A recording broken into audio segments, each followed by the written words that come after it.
Kasalanan ko po. Bakit ito binigay sa kanila? Balik kami mag-ati silang bumili. Kasalanan ko po silang binigay ko siya sa limuhan ko lahat binigay ko. Ako may kasalanan po. Tatay Romeo, yan, tanggapin mo yan. 10 kilos na bigas yan. At may grocery tayo. Yan. Siguro Nanay Velma, hindi mo nakikita. Ito po ay yakapin mo. Ayan. Yakapin mo yan, Nanay Velma. Opo. Yan. Tatay Romeo. Yan po, Tatay Romeo at Nanay Velma. Galing po yan kay Tita Eman Farm Channel ng United Arab Emirates.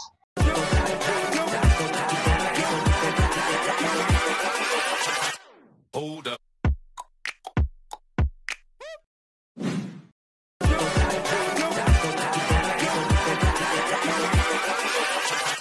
Hold up. Isang mapagpalang araw mga kalingap, mga kaibigan. Yan, nandito ako muli sa Donsol at mamimili tayo ng para doon kay Tatay Tonyo. Doon sa ang asawa niya ay bulag. Para mabilihan natin ng kahit konting grocery, bigas. Na yan po ay bigay ni Tita Eman Farm Channel ng United Arab Emirates. So mga kalingap, mga kaibigan, yan, samahan niyo ko. Para mabili natin yung para doon sa mag-asawa na yan.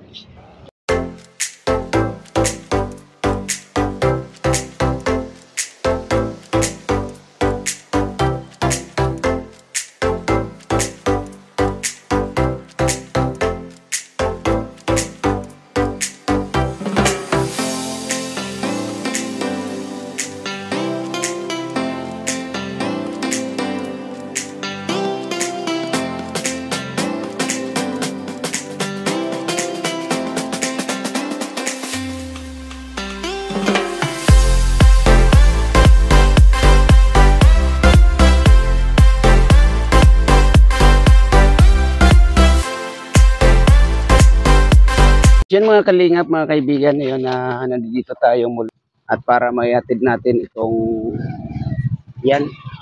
Ito yung iatid natin na bigas tsaka kunting grocery na galing kay Tita Eman Farm Channel ng United Arab Emirates. Ayan, Tita Eman. Ito na ihatid na namin.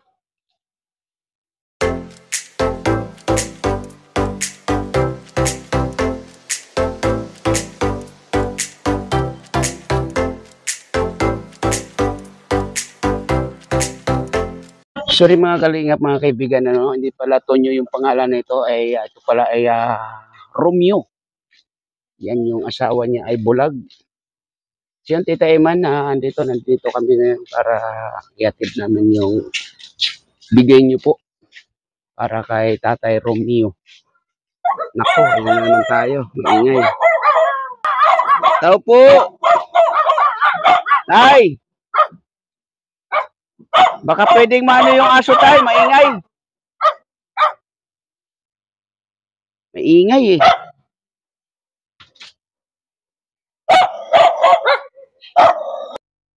Iyan, nilabas mo na yung aso kasi maingay. Maingay pa rin. Magalit. Nanay, kumusta nanay? Ay. Kaya po. Kumusta nanay? Hindi po. Morning po. Ano natin yung mic nyo nanay para makapagkwentuhan tayo ng maayos. Ano nga po pala ang pangalan ninyo nanay? Ako po, si Belma po. Belma. Yan, si Nanay Belma. Ano nga po pala yung pangalan ninyo tatay? Tatay Romeo. Tatay Romeo. Ayun, Tatay Romeo, pasisya na at doon sa pag-alis namin sa bahay ay Tonyo yung nabanggit natin, ano? Yung nabanggit ko doon ay Tonyo. Yung pala tatay ay Romeo. Romeo, ilang taon na nga po pala kayo tatay? 60 po. 60. Si nanay Ito po. 52. Ilan po yung anak ninyo, nanay? 10 po. 10 yung anak ninyo. Opo. 4 dito po sa Apat. akin. 4 nandito sa inyo. Opo. Yung 6, nasaan? Sa Manila. Sa primuhon ko po. Amo nagpa-eskwela.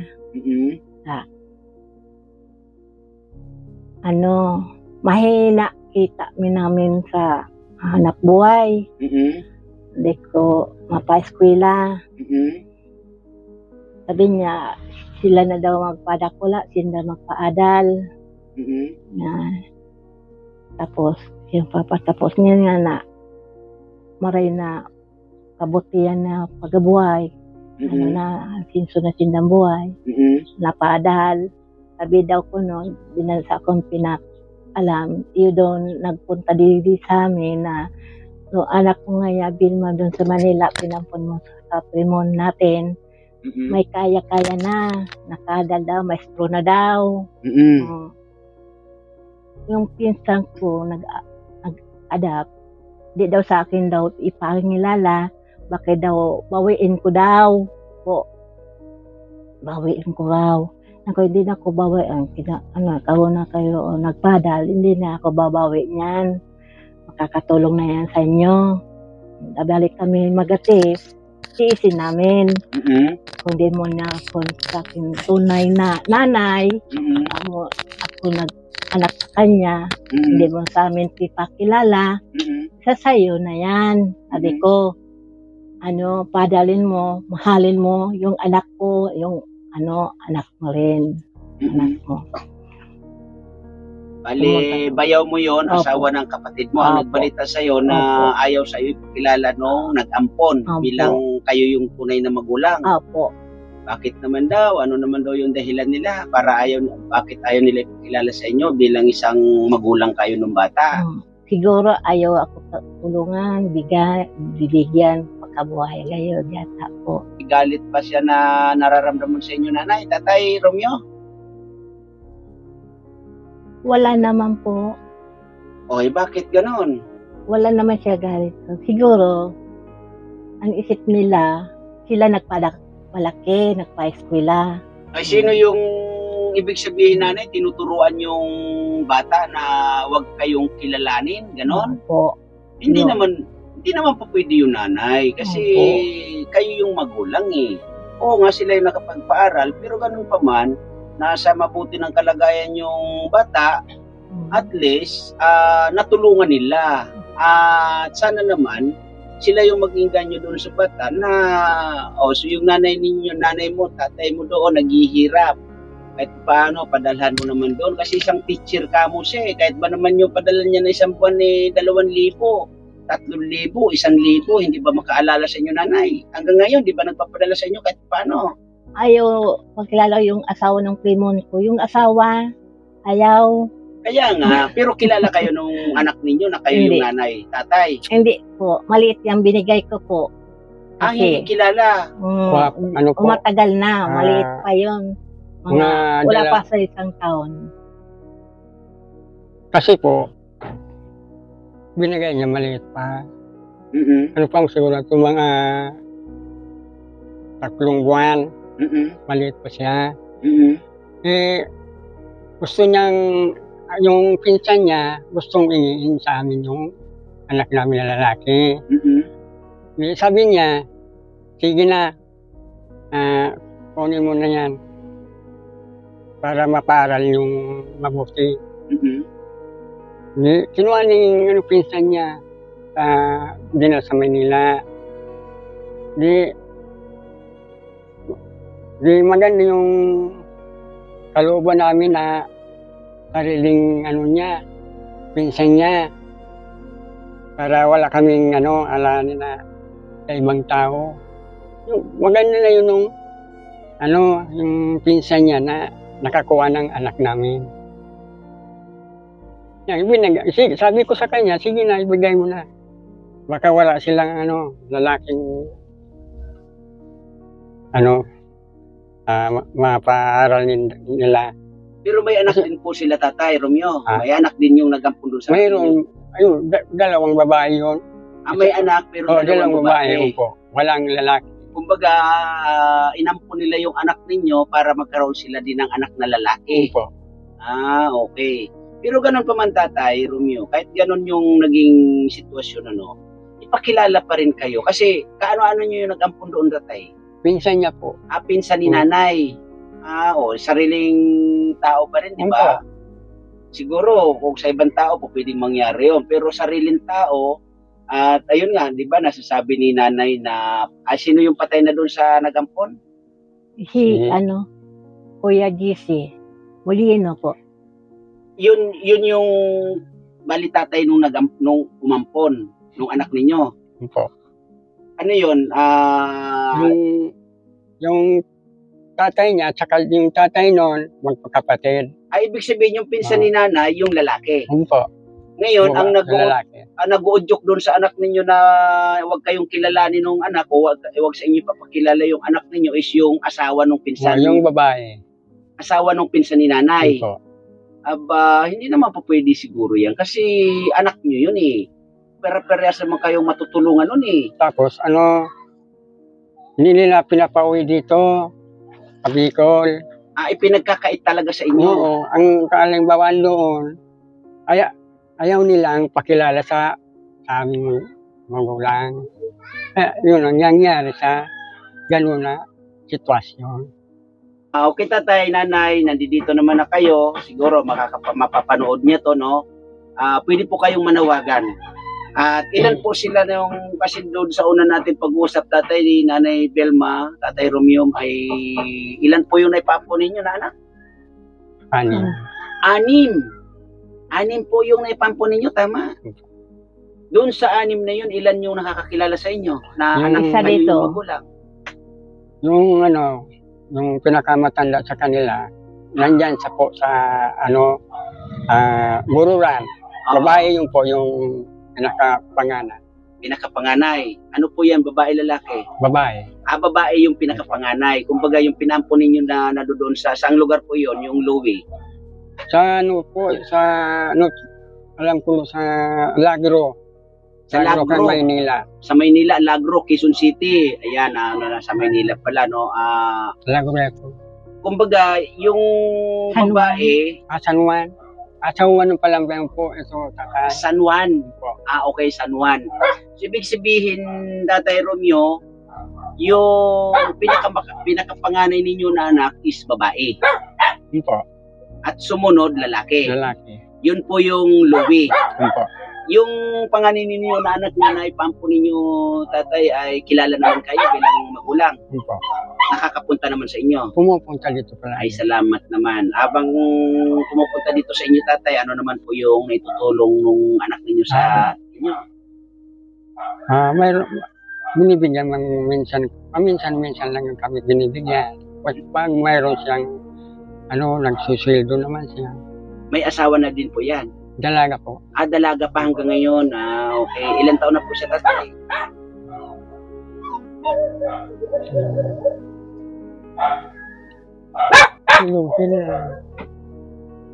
Ilan taon na si nanay? Kung alala ninyo yung anak niyo na babae. Mga 26 po siya. Mga 26. So, ibig sabihin na medyo may edad na rin, no? At doon sa dalawa pa lang, doon sa pangatlo yung naipaampun, Tatay, kilala din po ba kayo? Wala. Hindi na rin kayo kilala. At hindi nyo na rin alam kung nasaan.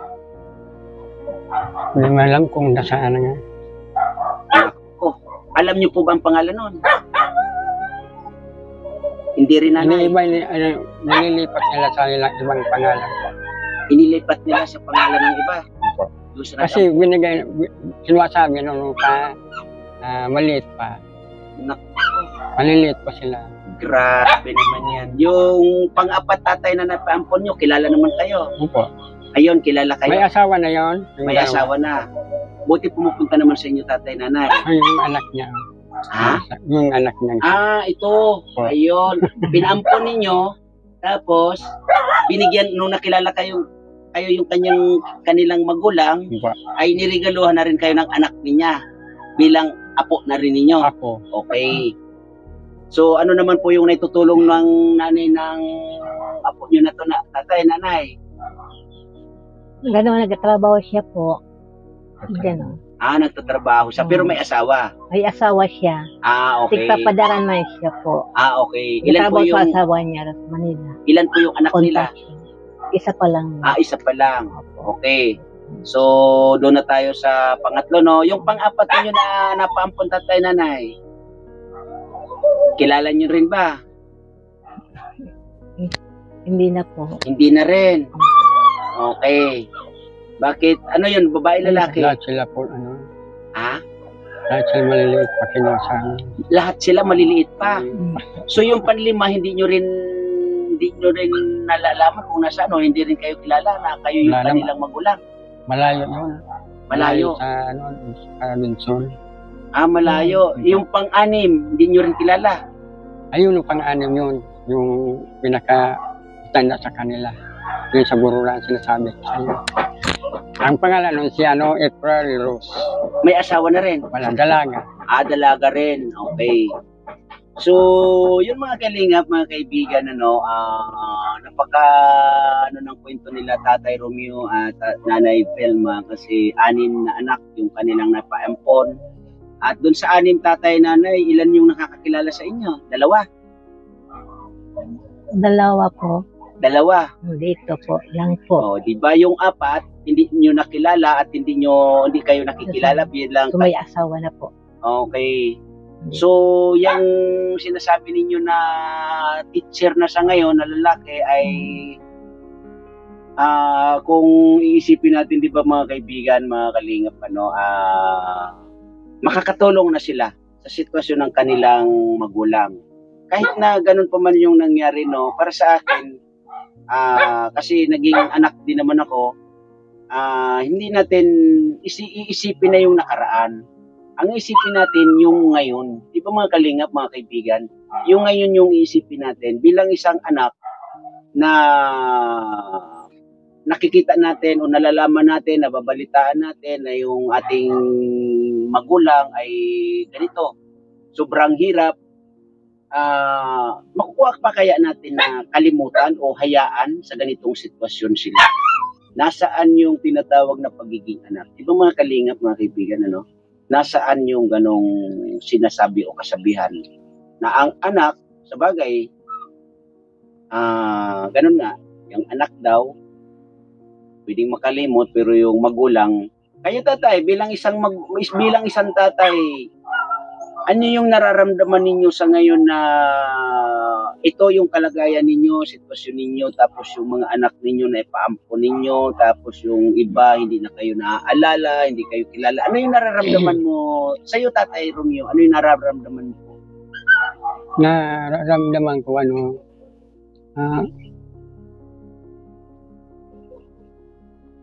hindi ko rin sila, kahit na wala siya dito. Sila dito lahat. Anak namin sila niya. Na ayaw namin makalimutan ng anak namin na nawawala sa amin. Na pinaampon. Ayaw kung isang magulang na ano lang na kalimutan yung mga anak niya. Ako hindi ayaw kong kalimutan ka. Anak ko yung nawawala sa amin. Kasi galing sa aming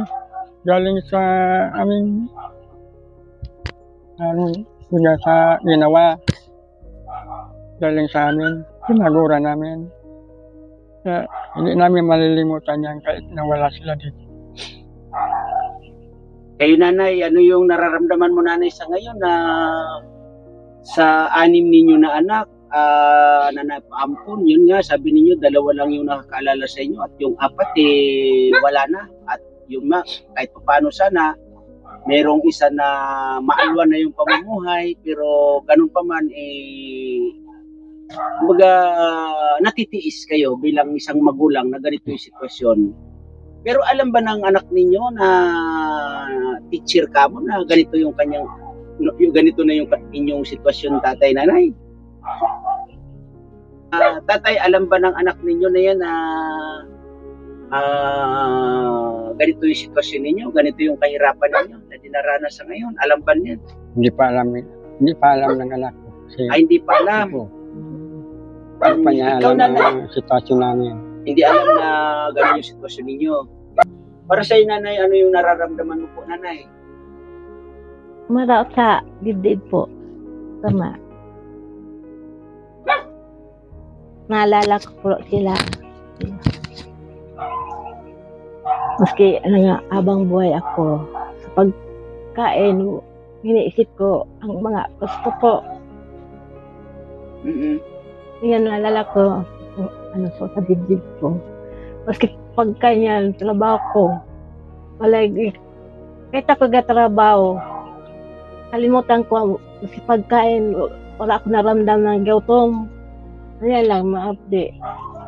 Sige ko, ano, trabaho po. Iniisip ko sila po na marayang man hindi ko sinda nakita. Yan, tig-isip ko po. Hindi man ninda pagsaktan, hindi man ninda paggutumon, tak kinuha nila, hiningit nila sa akin. Sabi ko sa kanila, basang buhayin mo yan, di mo pa tutumon, mamaray ang pagkadara mo sa yung anak ko. Ang sabi ng pinsan ko, oo, ngaya payabain ko yon, di ko yan ngaya papabayaan. Mamahalin ko yan ngaya. Sabi sa akin. Kinuha na niya. Okay. Filmon ko. Sa inyo, tatay, ikaw tatay, ano yung, kasi nandito na kayo sa harap ng kamera, no? Pwede po kayong manawagan doon sa anak ninyo. Ano po yung kanyang pangalan, pwede nyo pong sabihin dito sa harap ng kamera para at least kung marinig niya po yung inyong panawagan, doon natin makikita kung ano po yung magiging reaction niya bilang anak ninyo po. So, ayun tatay Romeo at nanay Velma, andito po, manawagan po kayo. Ikaw po muna tatay. Kasi po, hindi ko pa alam yung ano niya, yung pangalan niya. Talagang ano. Kasi kinuha namin yung pangalan niya talaga dito, ano, Louie. Ngayon, siguro, iba na yung pangalan niya. Kaya hindi na namin niya Hindi, kahit tatay, okay lang yung tatay. Pwede kayo manawagan. Malay natin, may makapanood dito, may mapanood nila to, di ba? Pwede kayo manawagan doon sa alam ninyo na pangalan niya. Okay? Kaya huwag kayong mahiya. Yung pangalan nung tatay, nung nag-ampon sa inyo, kahit patay na yung kamo yung pinsan ninyo na lalaki, yung babae, siguro alam naman ninyo yung pangalan ng babae, pwede kayo manawagan. Vivian, pangalan? Vivian po. Vivian Molieno. Okay, pwede kayo manawagan tatay, sige, go. Ikaw tatay, manawagan ka doon sa nag-ampon sa anak ninyo na kung ano yung panawagan ninyo doon sa nag-ampon sa anak ninyo tatay. Manawagan po, Romeo Kadag na nag-ampon sa anak ko na si Louie. Gusto kong makilala ang mga magulang niya. Kasi po, matagal na po kaming naghihintay dito sa Bicol na umuwi dito. Hindi man umuwi yung anak namin. Kaya, nanawagan po sa inyo, Vivian Molino, ang anak namin, gusto namin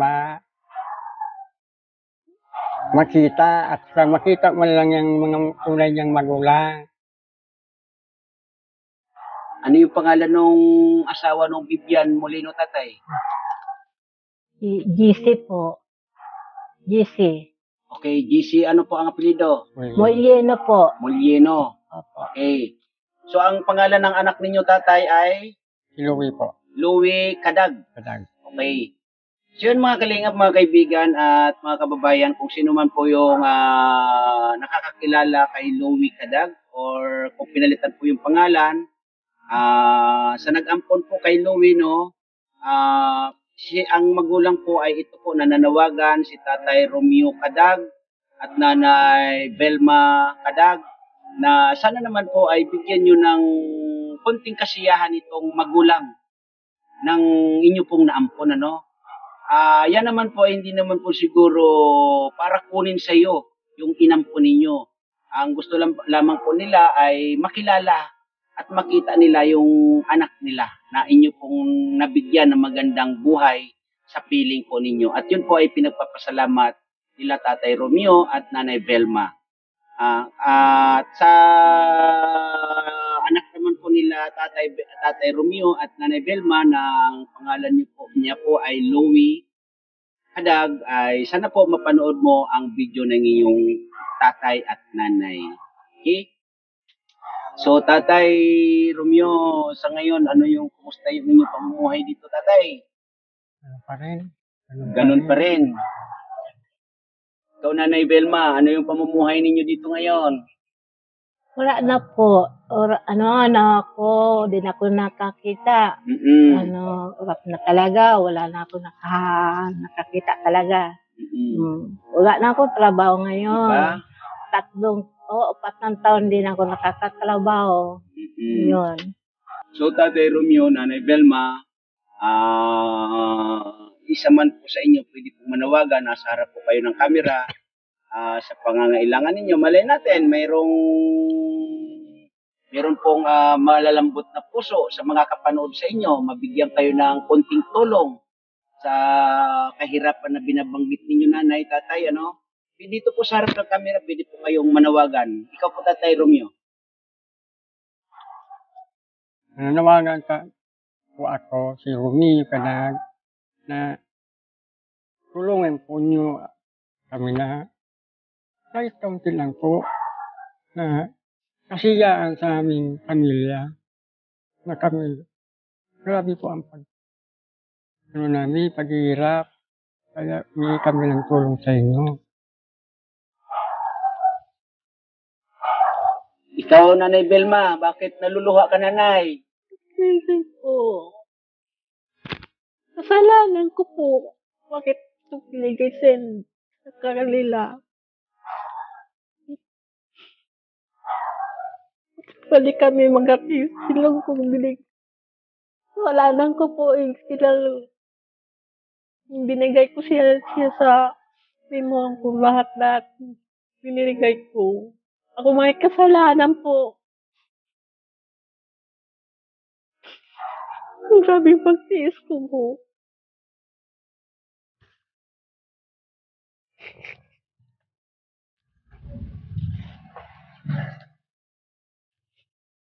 Yan 10 anak ko po. Ay, mga Idiyosan na sana ako po. 10 anak ninyo, yung hindi nyo nakikita. Kamu na yung pag-anak ko po. Kasalanan ko. Iniisip nyo na ito na yung ganti ng kasalanan ninyo, Nanay.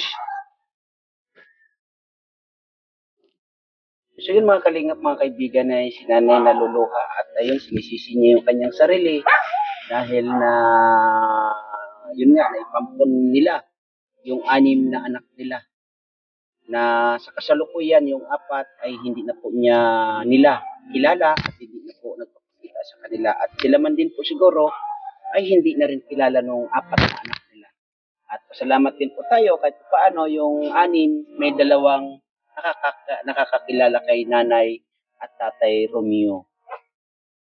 So, Nanay Velma,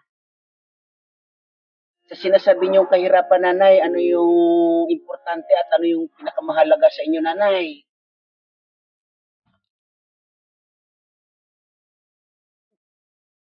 Basta tayo mabuhay po. Basta mabuhay lang po. Lakasan. Ang dibdib po. Basta may ano lang dyan, may bigas po. Basta kunti-kunti lang. So, kunti-unti. Yung kunti na bigas o unti-untiin? Po. Yung pera, o ilan, kung bigay sa anak ko, 100, unti-unti, kulang din. Hindi dito apat kung anak ko soltero, dito anak ko soltero. Wala man trabaho. Okay. Hindi man makahalal po. So, Titiisun ko na sa lang po. titiisin nyo na lang yung hirap. Opo. Ay, grabe mga kalingap, ano? Yan sa puso ko, buhay ko, titiis ko na lang. Tatay Romeo, ano yung ano mo sa ngayon? Ano yung iniisip mo sa ngayon na pagpunta namin dito? Ano yung iniisip mo? Kasi kami ngayon ganito, wala kaming dala, wala kaming ano sa inyo, basta ang ano namin dito, ang sadya namin dito nila Mara 77 Vlog at yung aking kasama na si Ambassador Kalinga Pusi ay makumusta po kayo? Ano yung ano mo tatay? Ano yung iniisip mo na pumunta kami dito na wala man lang kaming dala sa inyo tatay? Isip namin,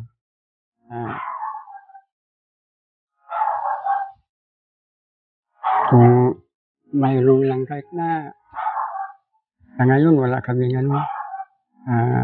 anak buhay, saka grabe ang ano namin, maghirap, kaya humingi lang kami ng kaunti na lang na ano lang yung mga anak ko, mayroon mo lang makain. Okay. Sige, wait lang tatay. Nanay Velma ha, may ano lang ako, may bibilin lang ako Nanay Velma at tatay Romeo ha, wait lang ha. May bibilin lang ako saglit.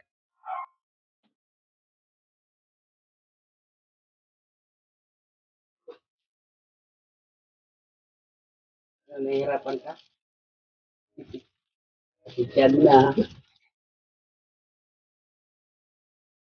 Di ba mga kalingap, mga kaibigan, ganyan kahirap ang pagpasok dito. Ganyan kahirap ang pagpasok namin dito.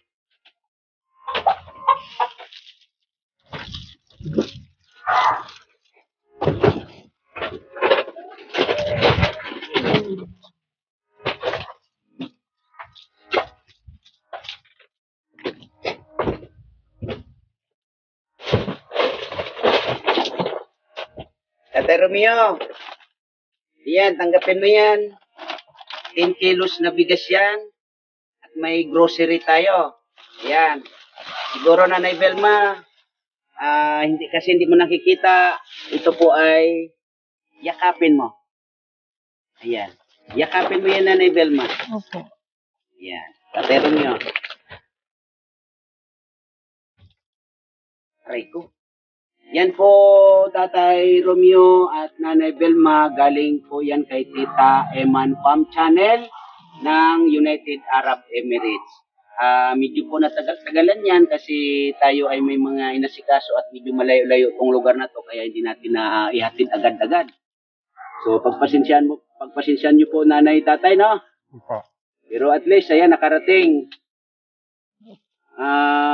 Tatay Romeo, ano po yung masasabi ninyo? Lalong-lalo na sa sponsor ninyo na si Tita Eman, Farm Channel. Salamat po sa tulong ninyo ninyo sa amin. sa amin po, ng biyaya po. Salamat po. Maraming salamat po sa inyo. Natulungan nyo po yung mahirap na walang trabaho, walang makain, walang anong ba man. Ayan, pasalamat ko sa inyo. Nanay, anong masasabi mo Nanay? Salamat po sa biyaya po. Sa bigay ng mga good foods. Thank you so very much po. Ayan, Tita Eman. Tulong po. Ayan si Tita Eman, ayan Tita Eman si Nanay Velma. Wala lang po. Hindi na kayo nakakita talaga Nanay? Hindi na po kasi may linanag din na po. Okay. So yun mga kalingap, mga kaibigan, tayo po ay nagpapasalamat sa ating sponsor na si Tita Eman Farm Channel na ito po ay nagpahati po siya ng tulong dito kita Tatay Romeo at Nanay Velma. At tayo po ay nagpapasalamat sa ating mga manonood at lalong-lalo na po Kuya Val Santos Matubang. Maraming salamat po. Wag po natin kakalimutan support Kuya Val Santos Matubang, Ate Edna Vlogs, Kalinga Prab, at lalong-lalo na po ang ating mga kasamahan dito na sila Ambassador Kalinga Pusi o Kalinga Pusi, Maramara 77 Vlog, at wag mo din po natin kakalimutan i-support ang ating mga sponsor, Lani Wonder Woman, Lisa 67 Vlog. Ayun nga pala, tatay, tayo po ay magdadagdag ng konting no? Para may pambili po kayo, tatay, ng konting dyan, pangailangan nyo sa ninyo, no? Para sa sarili ninyo, tatay, no? Ito po ay pinag-hati-hati natin. Galing po yan kay Ma'am Lisa 67 Vlog. Ayan, Ma'am Lisa, maraming salamat po sa inyo, no? At wag din po natin kakalimutan i-support ang ating channel, Kalinga Papsi. At sa lahat, maraming salamat po sa inyo. At sa mga nanonood ngayon sa ating premiere, mga kalingap, mga kaibigan, wag po natin i-skip kung yung ads para naman po makatulong sa ating hadikain. Katulad po ng ganito na makatulong po tayo sa mga ganitong pamilya. Sa mga kalingap, mga kaibigan, maraming salamat po sa inyong lahat. And bye-bye! Bye-bye! Bye-bye. Salamat po sa tulong ninyo sa amin. Maraming salamat.